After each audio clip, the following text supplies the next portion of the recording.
Greetings, everybody. Richard Fulmer here, and welcome to another Richard's Rock Rambles.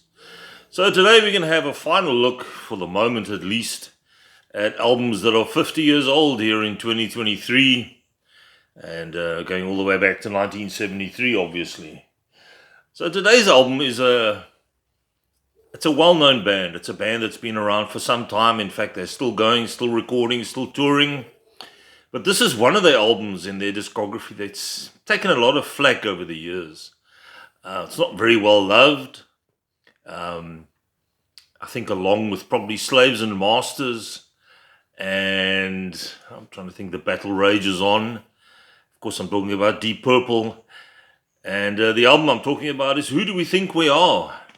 Yeah, with those other two, I think this one gets a lot of bad press, if you like. So this is the album I'm talking about.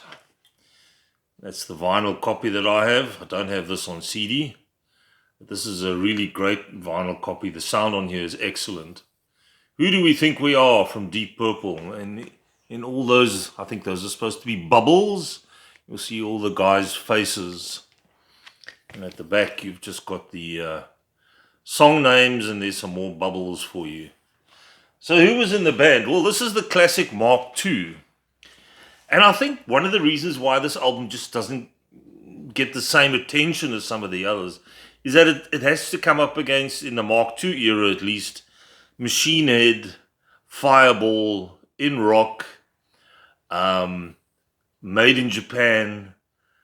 You know, those are sort of iconic, classic Deep Purple albums that took them into the stratosphere, if you like. So Who Do We Think We Are was kind of towards the end of Ian Gillan and Roger Glover's time with the band. In fact, shortly after this album, they would both leave the band, and Ian Gillan would be replaced by David Coverdale, and Roger Glover would be replaced by Glenn Hughes. But for me, there's some great stuff on here. I mean, there's excellent keyboard work from John Lord. Ritchie Blackmore plays great on it. It's a very bluesy album, so it's almost like they're going back to their basics. There's not a obvious hit, although there is one track on here which became a hit, and which actually they play, I think, to this day live. But yeah, it wasn't a Machine Head, which had a whole bunch of hits. In Rock, same story. But I think it's an album worth checking out again and giving another listen to. As I said, it's a really great production. I think this has been given the deluxe treatment as well. I don't have that particular deluxe version. But you know, for me, sometimes these deluxe versions, are they that great? I mean, there's a lot of stuff that they just sort of add on for the hell of it because something reaches 40 years or 50 years or whatever. But I'm quite happy with the vinyl that I have. So it was released on the 12th of January 1973. And recorded in Germany in 1972, the year before, using the Rolling Stones mobile unit. Now, of course, a lot of bands used the Rolling Stones mobile unit. They also used it for Machine Head, the album that would become Machine Head. And of course, you can hear them singing about the mobile unit in their hit, Smoke on the Water. So that's the album, like I showed you.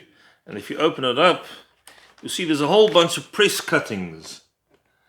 So basically the album says, like, you know, who do we think we are? We Deep Purple, and what do the press think of us? And there's quite a few funny ones on here as well. Let me just see if I can find one for you. John Lord saying, I think the sound of Deep Purple has got a hell of a lot to do with my organ. Well, you can read that in two ways, I suppose.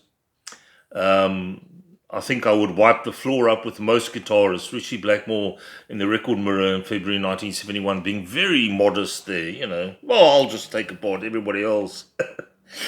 Yeah, typical Ritchie Blackmore. So, the engineer on this is Martin Birch, who I think also produced Machine Head, and he'd gone to work with Iron Maiden and Black Sabbath and a whole bunch of bands. Cover design, Roger Glover and John Coletta. Cover photography, Finn Costello. He's a famous name in rock music. He's done a lot of things. Album mixed by Ian Pace and Roger Glover and produced by the band. So, yeah, this is self-produced album. Maybe that was the problem. They didn't have an overseer, really. Band was just left to do their own thing. But Roger Glover went on to do quite a bit of producing, so it should have been okay. So the all-important tracks. Starts off, side one opens with Woman from Tokyo. That's the track I was talking about that was a hit. Really great song, and it's got a lot of commercial appeal. It's very accessible. Great vocals from Ian Gillan. He sounds really strong on this album. And usual keyboard work from John Lord and Richie Blackmore on the guitar, obviously, and Ian Pace on drums. And who else do we have in the band? Roger Glover, Ian Pace, Ian Gillan, and Richie Blackmore, and John Lord. Then there's a track called Mary Long, which is quite a funny track. If you get hold of the lyrics, it actually pertains, I think, to a well-known person in the UK at the time. It may have been Mary Whitehouse, I think, to do with censoring. And they had a go at them, I think. Then there's a song called Super Trooper, not the ABBA track. And Smooth Dancer, also really nice track. There's some great drum work on here as well from Ian Pace.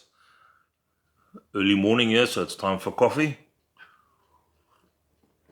So that's side one.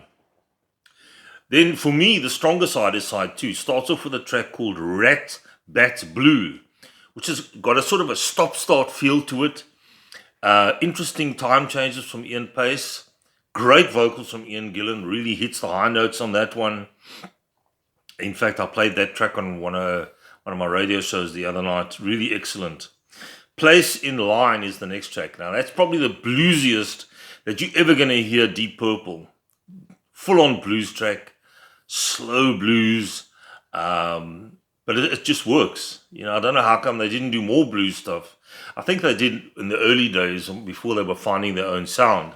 But they pulled it off really well, and it finishes off with Our Lady, the track. So there's not many tracks. There's 1, 2, 3, 4, 7 tracks, but for me, it's an album of theirs which is worth checking out again.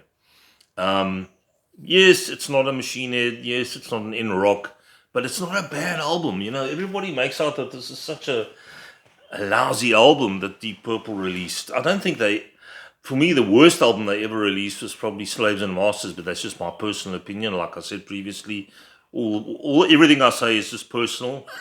It's not cast in stone. I mean, there might be many people out there who love Slaves and Masters, but it didn't work for me. But this one, in fact, for many years, I sort of overlooked this album. I'd pass it on for something else. But I reckon over the last 5 years or so, I've really got into it again. It's worth checking out. Just sad that it ended on a sour note with Gillan and Glover leaving the band. But of course, the next album, Burn, they went straight up to number 1 again. So with a different sound, obviously.